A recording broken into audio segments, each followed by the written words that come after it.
Allegations against the Icon Group. A group of 40 Thai and foreign nationals residing abroad has come forward with accusations against the Icon Group, a direct sales company, for failing to deliver products they had paid for. These individuals claim to have suffered financial losses totaling 20 million baht. The scandal surrounding the company has gained significant attention as the number of complaints lodged against the firm approaches 3,000. Exerting Shinawatra, who represents the group of Thai and foreign victims, arrived at the Central Investigation Bureau (CIB) in Bangkok to officially file a complaint with the Consumer Protection Police Division (CPPD). He presented documents that included receipts for products ordered from the Icon Group, photos of shops that had placed orders to sell products abroad, and even images of some victims posing with Warathaphon boss Paul Wardioracle, the CEO and founder of the Icon Group. According to Mr. Exerting, the 40 victims include individuals from various countries, with 20 located in Asia and the remaining 20 based in Europe. These individuals reside in places such as China, Hong Kong, Macau, Italy, Germany, Canada, Estonia, and Luxembourg. They had transferred money to the company to purchase products, but in most cases, the goods were never delivered. Many of the victims are housewives who often order products from Thailand to sell in the countries where they live.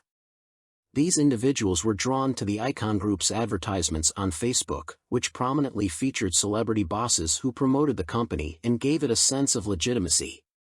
Some victims even met with Warathaphon and other key figures from the company during their overseas trips, which further reinforced their trust in the firm. However, after transferring money for the products, many customers never received the items they ordered. Mr. Exerting added that language barriers and the cost of traveling to Thailand have made it difficult for foreign victims to follow up on their complaints.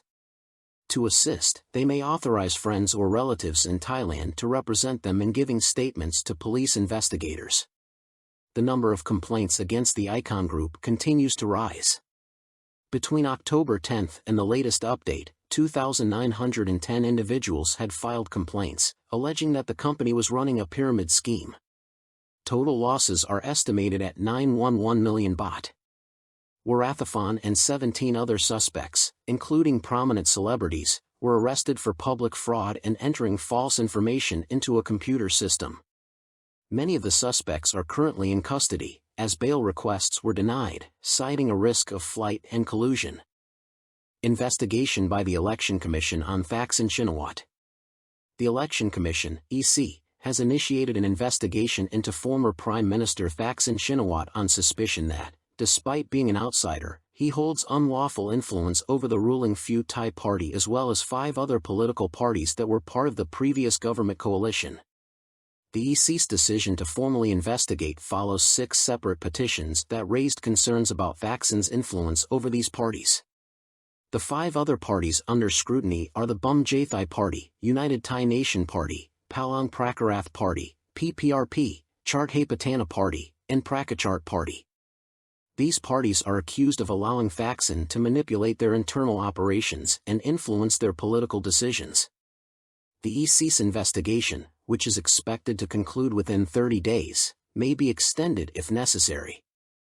Petitioners have also requested that the EC consider bringing the case before the Constitutional Court, seeking the dissolution of all these political parties. The grounds for this request stem from alleged violations of Section 28 of the Organic Law on Political Parties, which prohibits external manipulation of political parties.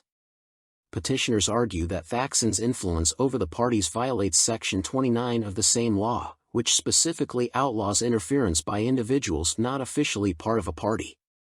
If found guilty, the court could order the dissolution of the parties involved, as stipulated under Section 92(3) of the Organic Law. Among the petitioners are Warong Dech Gitvagram, chairman of the Thai Pak D Party, Ruangkrai Likatwatana, a member of the Palang Prakarath Party, and Na Paratwar Chitwathakan, a former key leader of a political group known as Phirap Khao 2006.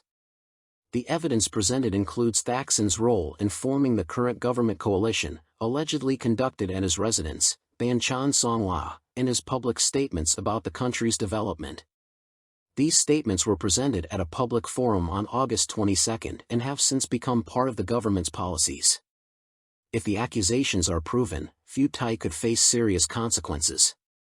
Up to 23 members of the party's executive board, including Prime Minister Thaksin Shinawatra, could lose their political rights for a decade. Tax scandal involving the Icon Group. The Revenue Department, RD, has announced plans to summon key executives from the Icon Group for questioning after it was discovered that they had failed to submit personal income tax forms. This development comes in the midst of an ongoing investigation into fraudulent activities linked to the direct sales company.